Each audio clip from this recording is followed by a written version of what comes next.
Rock Solid Radio wants to thank Maxwell Construction, who has been our sponsor since the very beginning.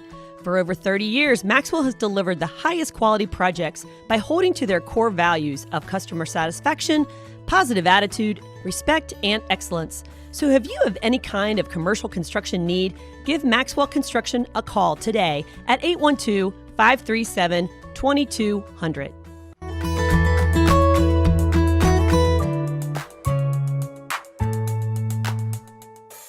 Welcome to Rock Solid Radio. I'm Linda Hutchinson, here with my husband, Merle. How are you, honey? Anxious. Anxious? Nervous. Why? This is only like your 200th and something show. I know, but this one's different. This one's different today. You know, I was thinking about that. It's like, you know, it's become such a routine. I mean, this is 4+ years. And so it's like I get my tea, I get my, my computer. We're good. We're good. Yeah. So you're anxious, huh? Well, because I'm talking about our topic today, right? So our topic today is actually going to be a serious one. And mostly because, well, it is a serious topic, but we're seeing a ton of it, right? And so we're going to talk today about anxiety and depression with our kids and our kids, okay? And it's one thing when you have an adult that is struggling with that, but adults actually, they have a lot more action that they can take. But kids are often confused. They don't even really know what they're experiencing, and they just show the symptoms, right? And other people have to take it in and figure it out. And sometimes, you know, that gets us parents frustrated, but it also can be difficult for the kiddos. Yeah, and as a mama, it's sometimes you feel helpless because you don't know what to do with help. I remember, hun, when our oldest was 4 years old and he had pneumonia and they put him in the hospital. And I remember that panic of, oh my gosh, my child's in the hospital. And I just felt so helpless. And I remember feeling so overwhelmed by that. Like, is he going to die? And what am I going to do? And, you know, it was one of that first times when I felt like I couldn't help them and I couldn't fix it. And it's scary. And so as parents out there, I'm sure your child is not listening to this on their own. It's you that is reaching out or searching for help because this is something that is really overwhelming and this is something in your family right now. So we're hoping that today's show really brings some peace and it gives you direction and some next steps if you have a child that seems anxious or depressed. Yeah, so tune in and let's get into this. All right, before we start, let's thank our sponsors. We want to thank Casey's Outdoor Solutions and Maxwell Construction for being sponsors of the Rock Solid Radio show.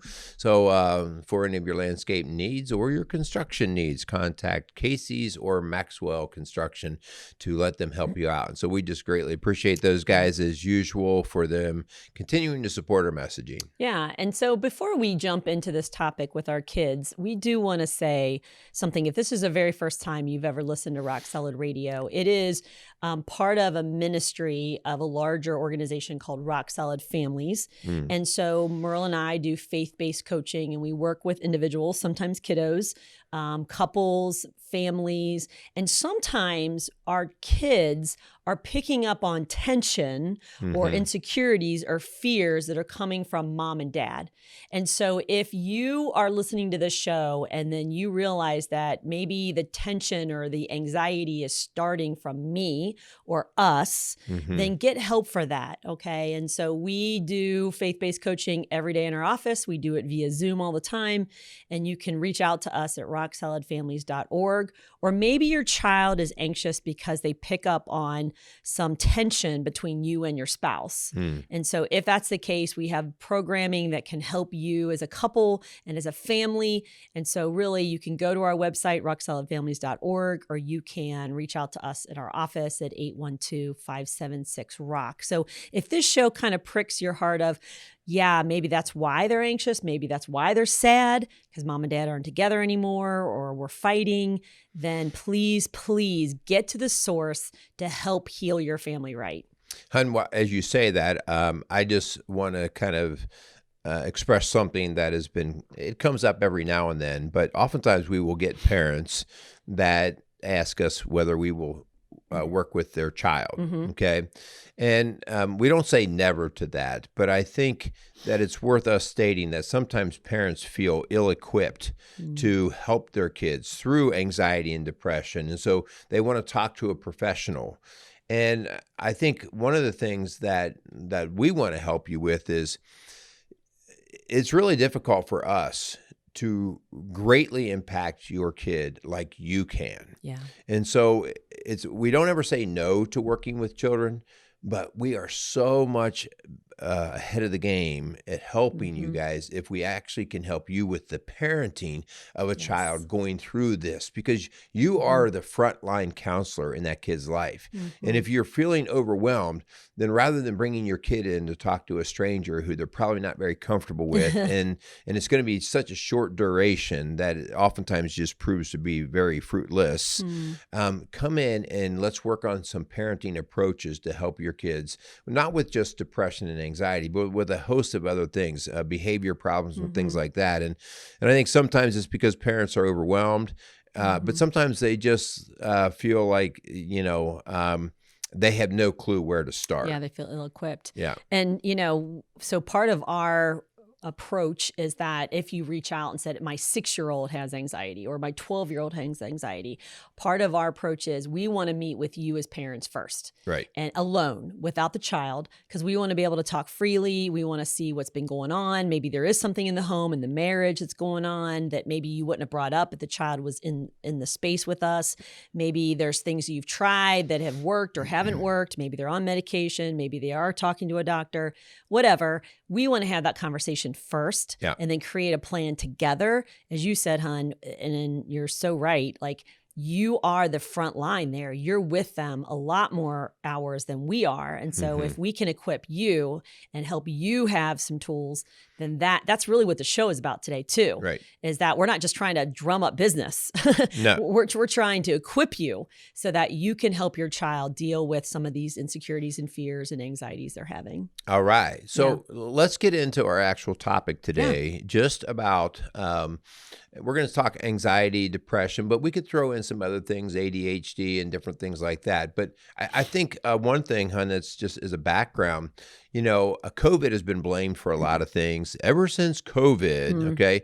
And I think we just better get a grip on a couple of things here. Actually, the rise and increase in anxiety and depression and ADHD has been a trend well before COVID. Yeah. COVID was like adding, a fuel to it. Right. But those things were already on the rise. And so we actually saw, like back in 2016, there were latest CDC results or research was showing us that we are having a significant uptick in these things. Well, and I've just heard some recent research and conversation with some professionals saying that the hockey stick, and I've never really understood the hockey stick, but it's like that spike in anxiety and depression. The bottom of the hockey stick is right? like this. Down and then it goes up. Shoots so up. The hockey stick spike in anxiety and depression and mental health issues actually started back in 9/11. It was the undermining of that we're safe and that we're going to be okay, and that just the mistrust of our world today really started back for a lot of us and a lot of our young adults and stuff back then. And so now those children are having children. And so we have this anxiousness, having anxious children, and it's like they don't know they even have it themselves, let alone not project it onto their child. And so we're seeing now the second generation of a heightened alertness of anxiety and depression. And so that's really where it started. I actually have my 9/11 mug right here. You do. You're just prepared and ready to go. Yeah, honey, I think that's really a significant point, because prior to 9/11, it doesn't mean we didn't have problems in the world, but we know from working with families and kids especially that the number one thing that we really have to operate to keep kids moving in the right direction is just security. Yes. They just need to know that things are going to be okay. Yep. And so parents were able to do that. But on a national level, when 9/11 happened, everyone was shaken at their core. Like, I'm not quite sure I can tell my kid we are safe. Yeah. And it hasn't gotten a whole lot better. And so when you see this everything the kid does. There's safety protocols written out. The jumping on a plane is harder. Traveling to school is harder. Yeah. You know, there's all these different warnings and drills. And so there's constant reminder out there now that maybe we're not quite so secure. And so it's not just our kids, but it's how us as adults are reacting to every stressor that's out there that's increasing the amount of insecurity. Yes. And so that trickles out through our bodies as anxiety and depression. And so one of the keys, and we're going to get into more of these details, but first and foremost, like, we have got to grab the understanding of the need for security. And that's why we even talk about this, like when we have a failed marriage. And so we don't know whether they're going to mommy's house or daddy's house. Well, you just disrupted the security system to a major degree in this kid's life. And so security is at the core of teaching our little guys to understand what to be fearful of and maybe what not so much to be fearful of. And again, I'm not going to sit here and tell you that our world is looking great right now. But the reason why we call ourselves rock solid families is because we believe if you build your home and your life and your security on your money or, you know, your whatever, it's sinking sand, that Jesus Christ is the rock that we can build our life on, that we can trust in, that we can lean on.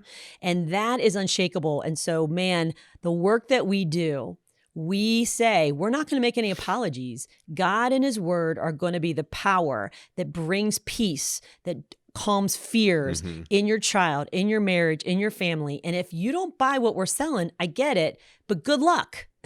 Good luck finding something that is unshakable, that you can hang your hat on, because this world is dark and that there is those things out there that scare us, but we don't have to be afraid because the Lord has said, fear not. Well, and when it comes to also the importance of teaching our kids the eternal perspective versus the finite perspective of just life on this earth. Yeah. Because, you know, in Matthew 7:24 through 27, it talks about in this life there will be problems. In other words, both houses get hit by storms. Yeah. And so even though we try to buckle everything up and we try to make sure we've got alarm systems on the house, we've got greater security measures at the airport, we will not get rid of all of these different attacks and fearful things. And so the eternal viewpoint, which sounds like, as you said, like almost like a crutch, it is essential to our well-being in the even here and now. Yes. The idea that, okay, you know, even if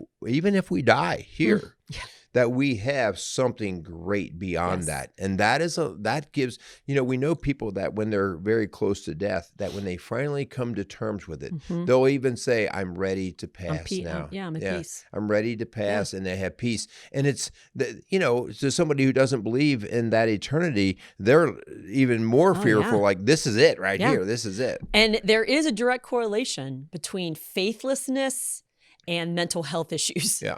Because faith is what gives you that peace and that joy and be able to persevere and have hope. And so as our faithlessness has risen, so has our anxiety and depression. Because you're looking for something to give you that peace that they can't give you.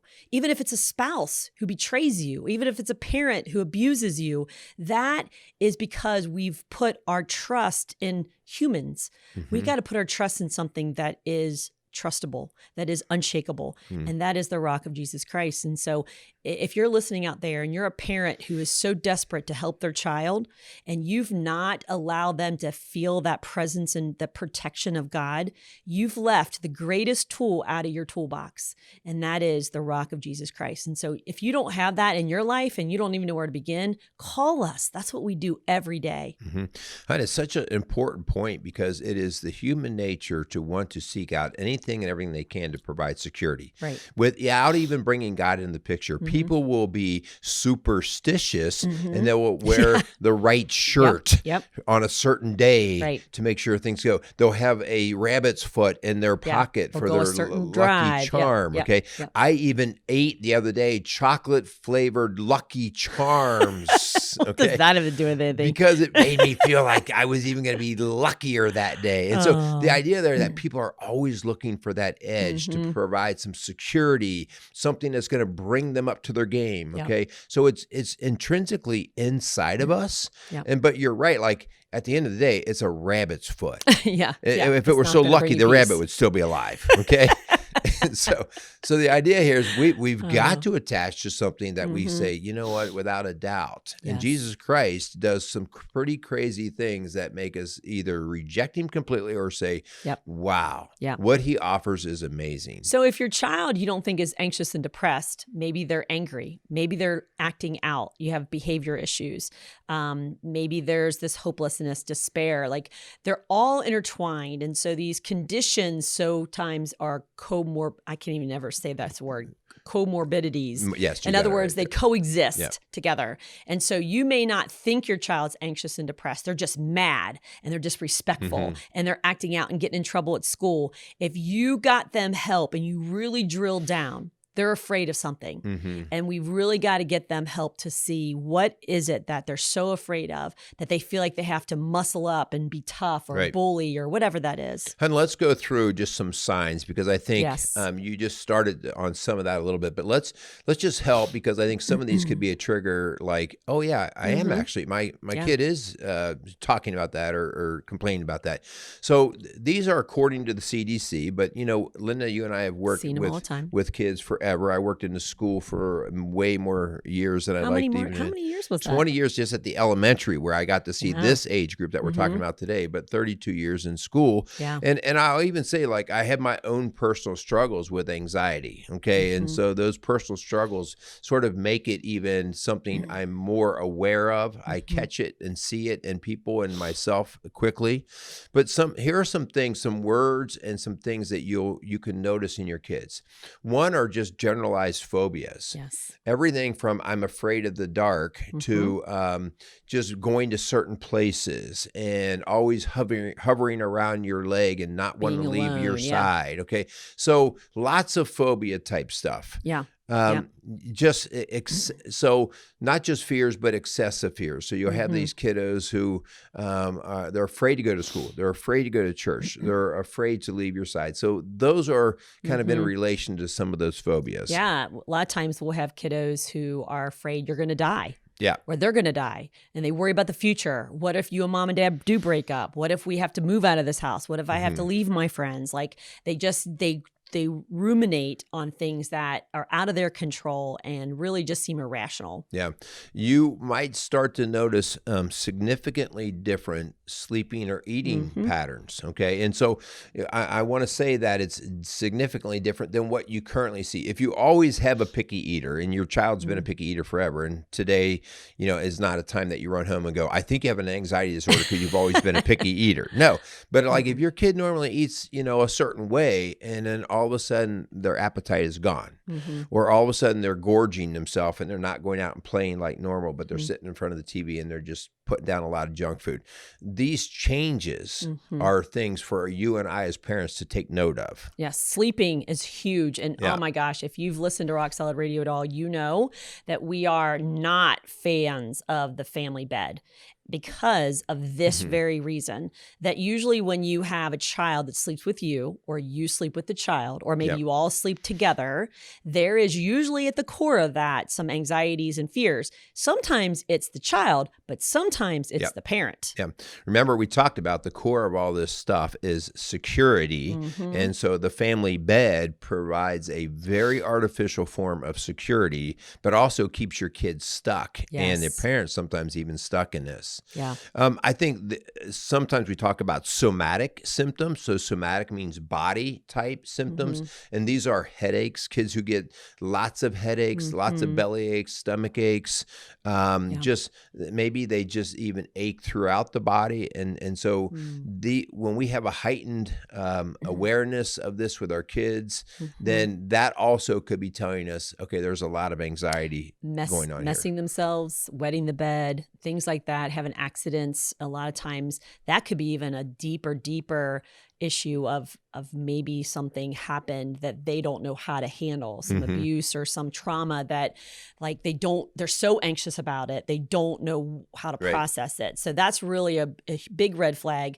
If you do have an 8, 9-year-old that all of a sudden is having accidents in a pattern, not just one accident, but like a pattern of them, then that's something you really want to get professional help for. Yeah, another area is the fear of making mistakes. So you'll start to see this a little bit more when we get to be school-aged, and even not necessarily just kindergarten, because a lot of kids come in and they haven't been exposed to a lot of opportunity to make those mistakes and have the mistakes called out. But all of a sudden they get into first, second, third grade, and they start to know the difference between something that went well and didn't. In other words, an A and an F, like as a grade, and they see the repercussions of that. And so now they start to lock down with this fear of their performance and that they're going to fail. Okay.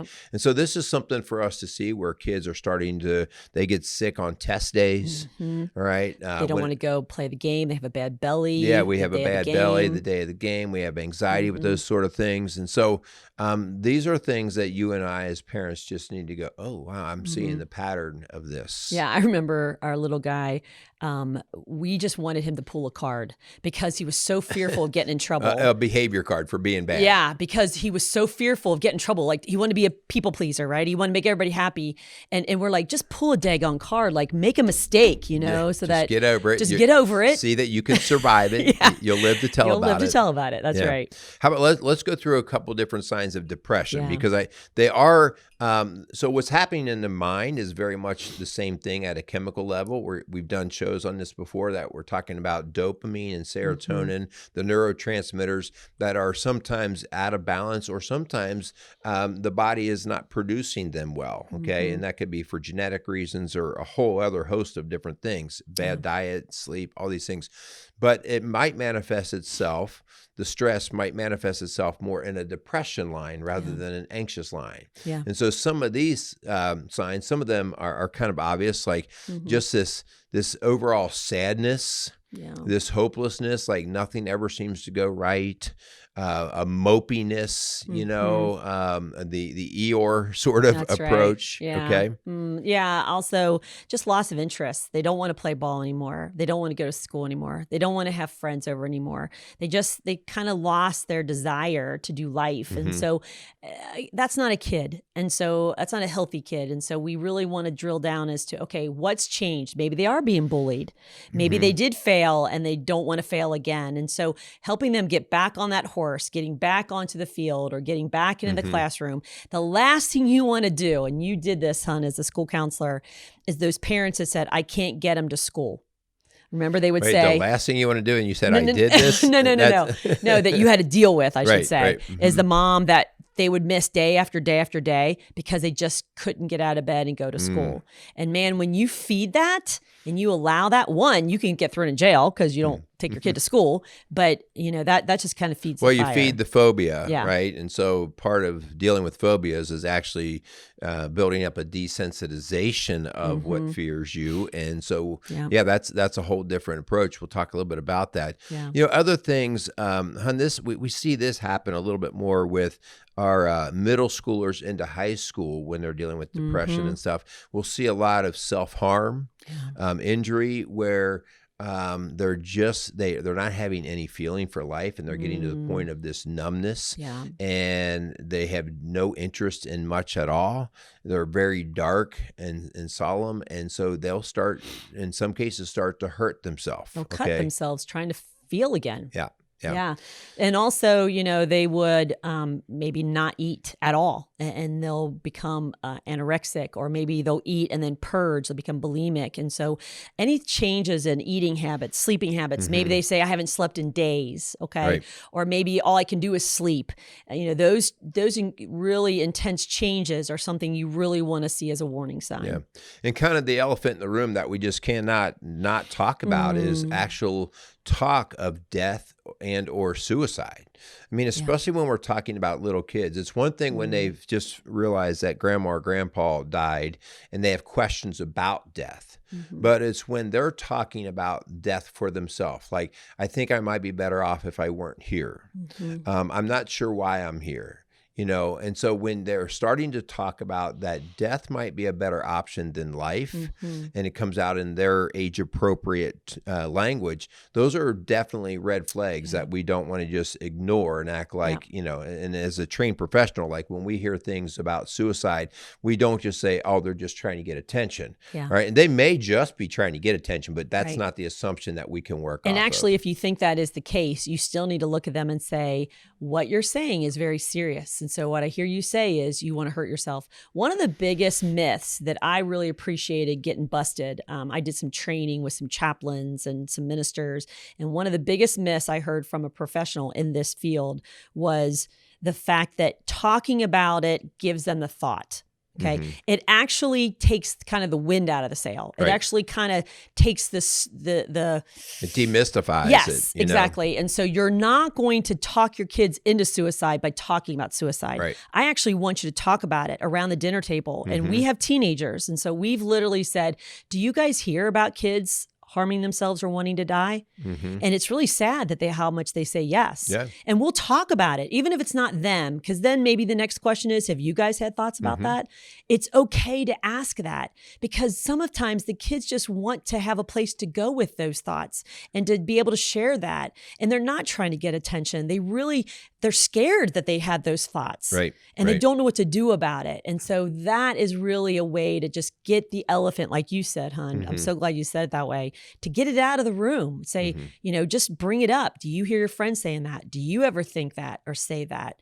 And really kind of work with it from there. All right. So let's drill down to actually equipping you guys as parents with how we can approach these things, a different mindset maybe on our perspective. Okay. And hopefully, and by the way, if you come up with questions, reach out to us, okay? Yes. Because there's not always a one size fits all when we're talking about these kinds of things. Yeah. The first thing I think it's important when I'm suspecting, so you may have heard some of the symptoms that we just talked about. Yeah. It is to seek the middle ground emotionally with your understanding. If you maximize or minimize, you will probably find yourself in trouble, okay? So if you heard us just say, hey, if your kid gets belly aches or headaches, they're anxious, do not go home and go, oh my gosh, I think, They have anxiety. Yeah, so no, take a deep breath, okay, step back. And so I don't want to minimize it to my kid. I don't want to say, oh, you don't have a headache. It's just, take a nap, you'll be good. No, I don't need to minimize it. I need to hear what they have to say. All right. But I don't need to maximize it. Like, oh my gosh, catastrophize it. Yeah. Yeah. And so we want to just be careful, seek the middle ground. Remember, you are their leader. They're looking to see your reaction. Yeah. And when you handle it well and calmly, it'll provide security for them. Yes. If you dismiss it or you catastrophize it, you will drive them to those extremes as well. Yeah. And so remember, security is what we're seeking here, and getting our kids to see that mom and dad aren't panicked. I think we're going to be okay. Let's work through it. Yeah. I just recently heard this from a counselor and I really loved it. And it says the 2 reasons we stay stuck. So let's say you say, oh, that's just my kid. They've been that way since they were little. And that's just the way it is. That's just who they are. Okay. When we stay stuck in that mentality, it usually is for 2 reasons. One is we've minimized it. We haven't really taken those warning signs seriously. Or 2, we project it on someone else. Like, oh, it's their fault. Right. When I'm out of school, I'll be fine. When I'm away from that person, I'll be fine. When we divorce, we'll be better. Like, projection just makes it someone else's fault, and you lose control and power over your own life. Right. Yeah. And so when you let your child know, hey, it's okay. I understand, we're going to get some help. Okay. And not let them blame someone else or let them say, no big deal. Okay. It is a big deal that you haven't slept in 3 days. It is a big deal that you're cutting yourself. We're not going to just pretend like that's okay. So when you don't stay stuck in that, then that's when you grow and get help. Yeah. Okay. So let's go to the second thing that we want our parents to be aware of. Yeah. So we've talked about this in many different shows, but it really, is something to tune in with this. We're not going to react so much to a single one-time event of our kid being anxious before their first big play at school, the big ball game, and they're getting sick before the ball game, I'm going to take note of that. But what I'm looking for here are the patterns of Yes. behavior, okay? Because it is the pattern that reflects what the mind and body is actually doing on a regular basis. And so when I start to see that, every Friday when my son has a test in this particular class, every Friday I'm fighting him to get to school because he's got a headache. Oh, wow, this happens all the time when I have these stressors that are showing themselves. So we are all about patterns. Yeah. Or maybe you're coming from a divorce situation and your child leaves every other weekend to go visit their other parent. And every time they come back, you see behavior issues. And that's, again, I'm not saying you go project it onto your ex. What I am saying is you talk to your ex and say, hey, we see this when he comes back from here. And so what is it that we can do to help and to make it better? Maybe it's that there's another woman in their life now or other kids in their life now that they have to adjust to. And so maybe they need some help with that. Yeah. So some significant things I think that you and I find is these are like low-hanging fruit type things I want to see in the pattern. Is it a time of year or season? Like it seems like every time we get to this time of year, it seems like, okay, or a season. So, and we actually do know that seasons of life actually do bring on different types of depression and anxiety, or at least the likelihood for it. So how about like what people are involved? I notice that whenever you have to go interact with this person, maybe over at the ex's house where there's a new girlfriend or boyfriend, okay? So how about the different activities that the kid is involved in? Like I notice that every time you have to speak up, you have to give a speech in class, that this is what's kind of freaking you out. That was our daughter, she hated English. And when it really drilled down, it was because she did not want to read aloud or have to do any speaking aloud. Yeah. And so we really have worked on that. Okay, this is a phobia, this is a fear, but you're going to be able to get through it. And she has been rocking it. And I'm so proud of her. But it really came down to that. Why do I hate English? It's because of this. And, what am I afraid of when it comes to that? And so help your child identify and then really practice with them, whatever that phobia is, that they can work through. Yeah, a little bit at a time. Yeah. The old idea that your kid can't swim, so you just throw them in the deep end. that doesn't always prove to be. Have you seen those babies that they throw in? Yeah. They do. They throw these babies. We did that to one of our grandchildren. It was like, holy cow. But that actually helps them to kind of like flip over. Yeah, they naturally do. I've actually watched it. It's like, yeah, you do that with your kid. I'll sit back here and watch. You were a swim coach too. I know that still makes me uneasy to throw a non-swimmer in the deep end. That's because there's a whole lot of other things that could end up coming out of that. So far what we've said is that we're not going to go to the extreme. We're not going to minimize or catastrophize. We're also going to look for patterns, okay, and who or where or when. But then the third one is to effectively communicate with your child and teach them to do the same. So if you don't have a good rapport with your child, if they don't feel safe coming to you with their fears or when they feel bullied or when they feel upset, then if you just dismiss it or maybe you attack it and like catastrophize it, you're going to scare them off. So you really are going to have to spend the time to listen to them to make sure they feel safe coming to you. Yeah. And you also have to give them the language to speak it. A lot of times, especially with our youngest kids, they don't quite know what they're feeling, right? I mean, they don't know. They don't know if this is anxiety they're feeling. They're making assumptions that maybe all the other kids feel the same way. So this is just what it feels like.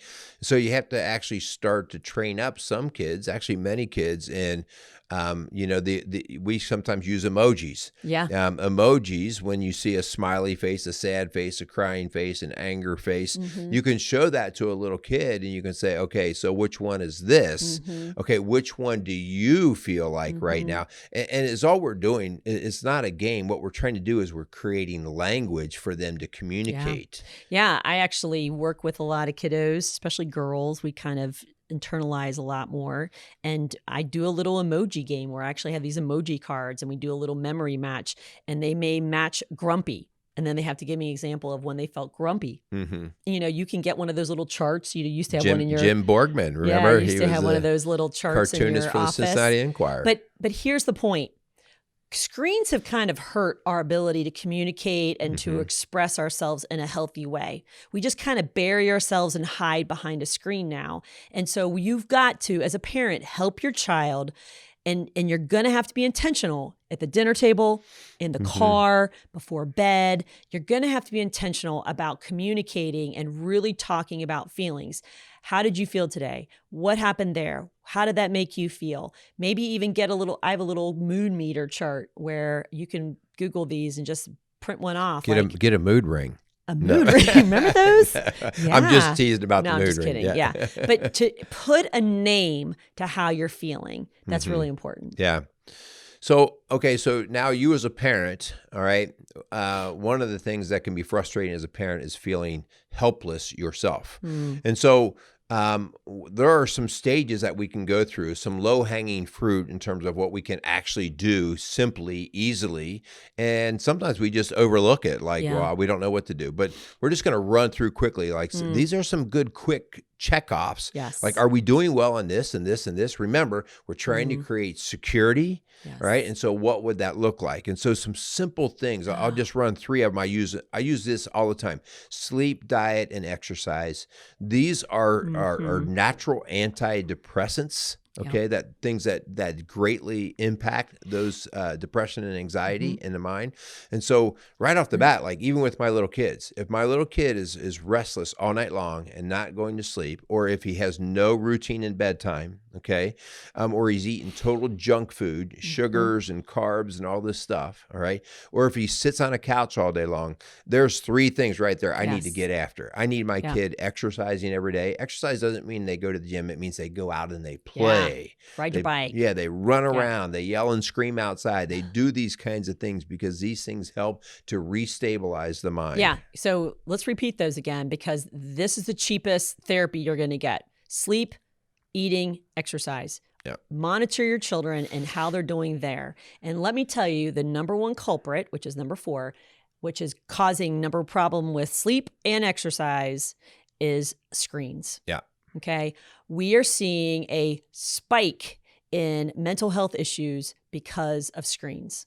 And as the screen time goes up, so does the mental illness. And so anxiety increases, depression increases because we're not sleeping well. We've got phones in our room. And so the child supposedly is going to bed, but still is on a screen.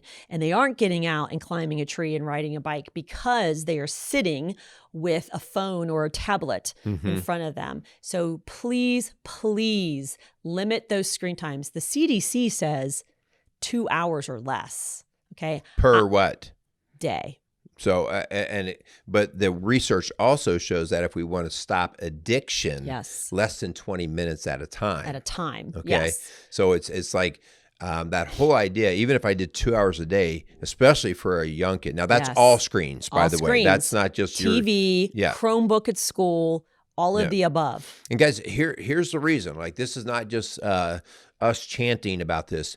Remember, we said that anxiety and depression is based off of imbalances with serotonin and dopamine. And I know now that screens are designed, especially video games, social media, these kinds of things are to be super attractive. Attractive means you stimulate the desire, okay? And that's dopamine.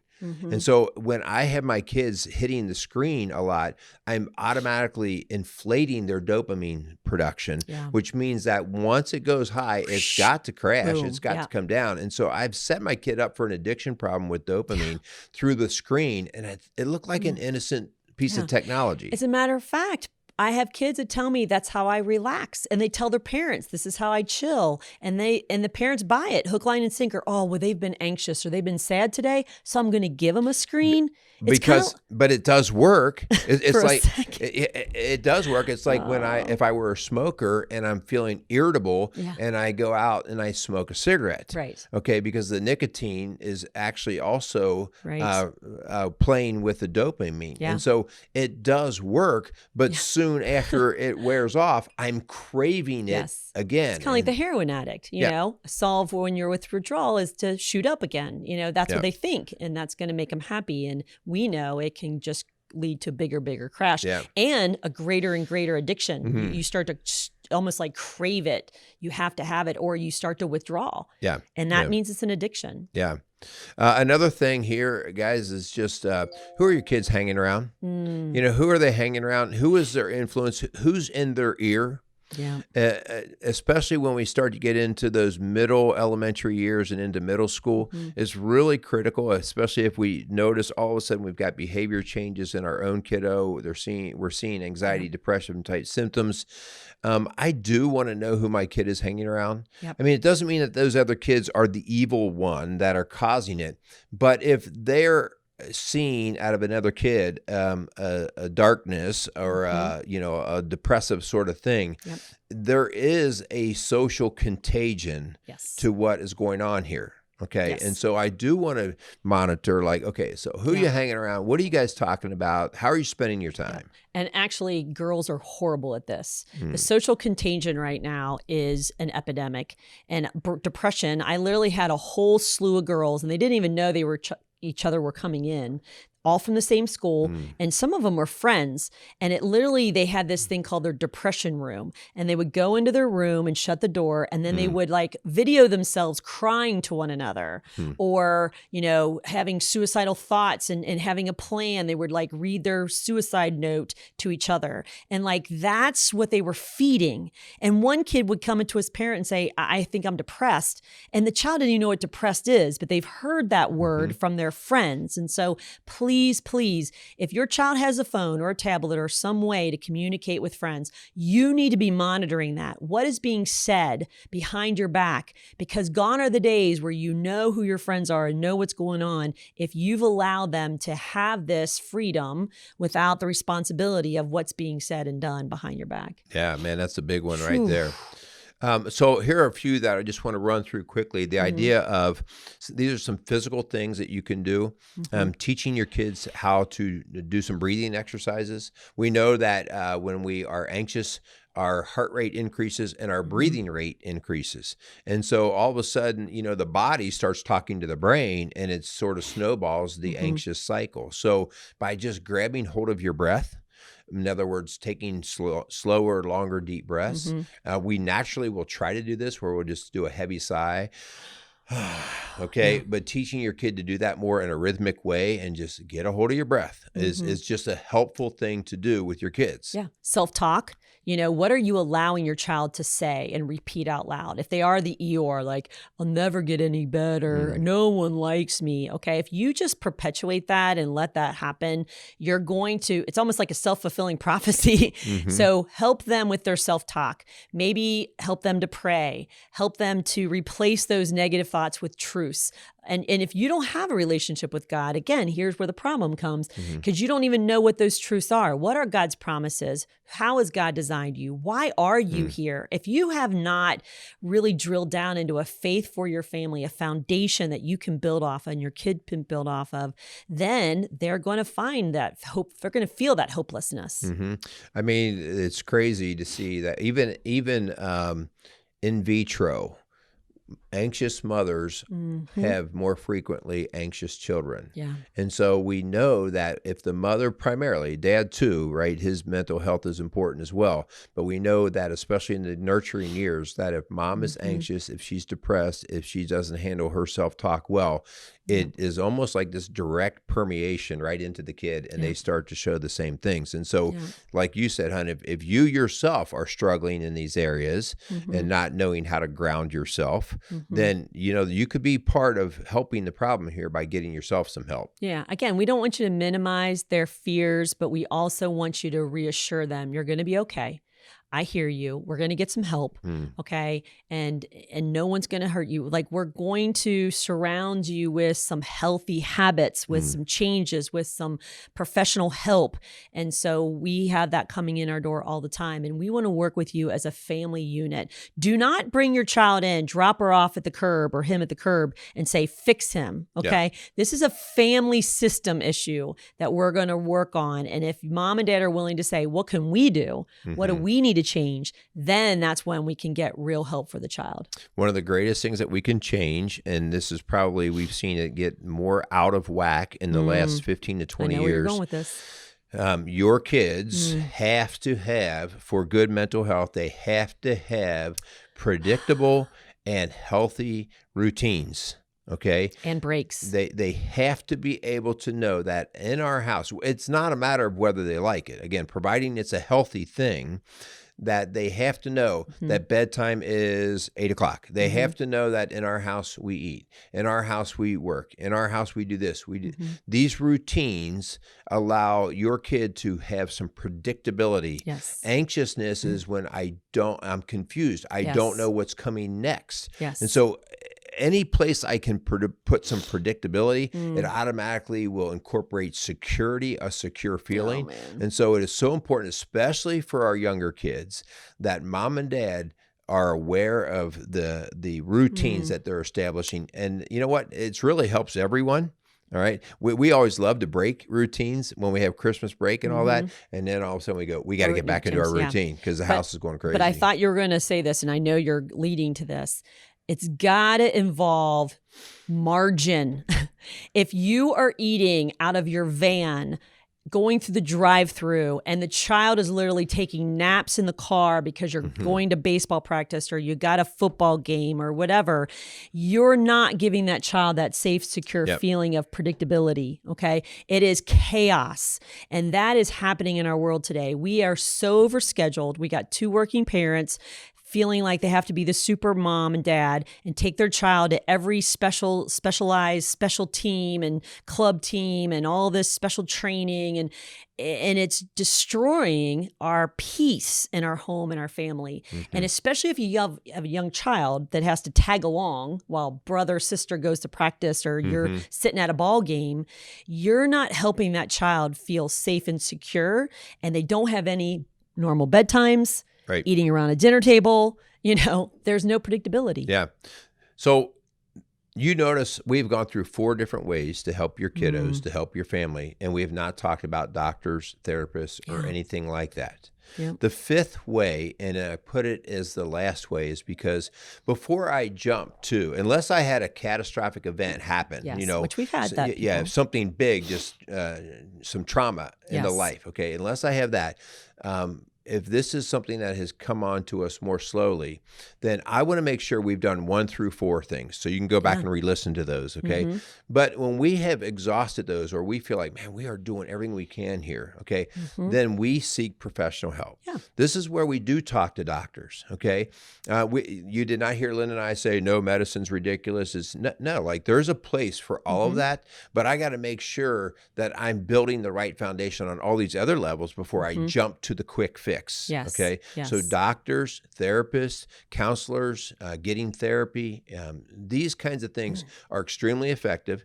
And that's why we function here as a ministry of rock solid families, that, we want people to have the tools to do what they need to in their own home, but we're here as the next level. Yeah, that is so good, hon. You're so right. And that's why we want to meet with mom and dad first to kind of hear what's the environment, what are the stressors, how is the relationship, what have you tried? That's why we want to talk to you first, okay? Because here's the words of encouragement as we wrap up. Okay. One is anxiety and depression is extremely treatable. Yes. Okay. You don't have to live in misery. If you have a child who's living in misery, I don't want them to suffer. Okay.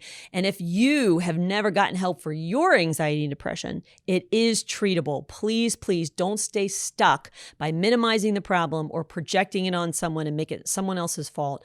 Get the help. Do your work and see great changes in your life. Yeah, it doesn't have to define your kid. No. I've always been this way. This is how I am. It doesn't have to limit your kid. Well, I always wanted to be in a play, but I have stage fright. Like, these are the things that we want to make sure that this is not setting the trajectory for our kid in a negative direction. If you've listened to Rock Solid Radio before, you know that we have 5 children, and our youngest 3, we are part of our family through adoption. And they came to us when they were 11, 10, and 7. And hun, when you say it doesn't define them, I think back on the phobias and the fears and the anxieties that they had. I mean, we had one who had to sleep at the base of our bed and our door. I mean, we would find this child at our door because they were afraid to be alone. They had to have all the lights on. Our electric bill for that first year Holy cow! We had to have every light in the house had to be on. We had one who sucked their thumb in early elementary school. Like, there was such fears and it was such trauma. They had severe trauma. And so we're not minimizing that. We're just saying, when we look at our kids now and we see what God has done in them and through them and how they have pushed past the anxieties and the fears and the trauma, and it didn't define them and limit them. They are thriving because they didn't stay stuck. They didn't just accept it. This is who I am, and roll over and be a victim. Like, they got help and they worked through those things. So please don't stay stuck in this fear and anxiety. That's a great point, hon. That's so true. All right. So in wrapping up our challenge, take some time this week to be observant of where your kids are with these things. Okay. Just notice. And remember, it is the patterns I'm looking at. So we're not trying to get crazy on one-off behaviors, but check it out. Listen to their teachers, listen to people who have some input that are seeing some patterns that maybe you've either chosen to not see or you just simply did not see. Okay. Yeah. Learn to talk with your kids. We've talked so many times, hon, about the dinner table. The dinner table is actually where Lynn and I do 99% of our family work. Okay. Because it's really counseling room. Yeah. It's really where we get to see more deeply, like, okay, what's going on in your world, and you can keep it fun. You can keep it lighthearted. You can use the age appropriate language with them, but that's where you're actually getting the best finger on the pulse of how they're doing. Okay, so I've used this comment before too, and I just want to mention another tool, Mom and Dad, is to go on Amazon and buy some conversation cards. This was probably We've got like 50 decks now. It's ridiculous. But it has been one of the greatest tools we've used around our dinner table or in the car. We call it the question of the night. And they love it so much. Everybody has to have a question. We don't even just do one, because they want that conversation. They want to unpack their day and how they're feeling and what they're dealing with. And it's just been really in a very non-threatening way, a fun way at times. And that has really helped us to really keep our finger on the pulse of how our kids are doing. The last part of this challenge, guys, if you've ever listened to Rock Solid Families, I hope one thing you get from us is we are not into building victims. We're not into building victimhood. We think it's one of the great curses of our culture right now because it sticks people. It ruins the quality of life of people. And so we want you to realize, do not let your kid be a victim to depression and anxiety. Okay, it's not a reason. It is an obstacle right now, and we're going to give them ladders, ropes, whatever it takes to get over the obstacle. We're going to give them the tools, all right? But they're not a victim, and so victim mentality is not going to help. Like, do not feel sorry for your kid because they're having depression. Recognize it, have empathy, and say, okay, let's move through it. Yeah. So if we can help you in any way, please reach out to us at rocksolidfamilies.org, or again, call us in our office, 812-576-ROCK.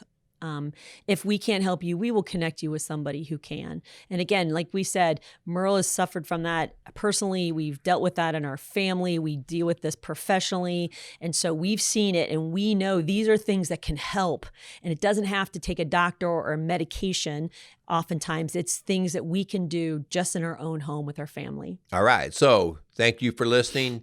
Please share this show. If it didn't hit a nerve with you, then share it with somebody that you might think it could benefit them. Yeah. Also, we want to thank Maxwell Construction and Casey's Outdoor Solutions for their continued support. So do us a favor, go out there and build a stronger community, one family at a time.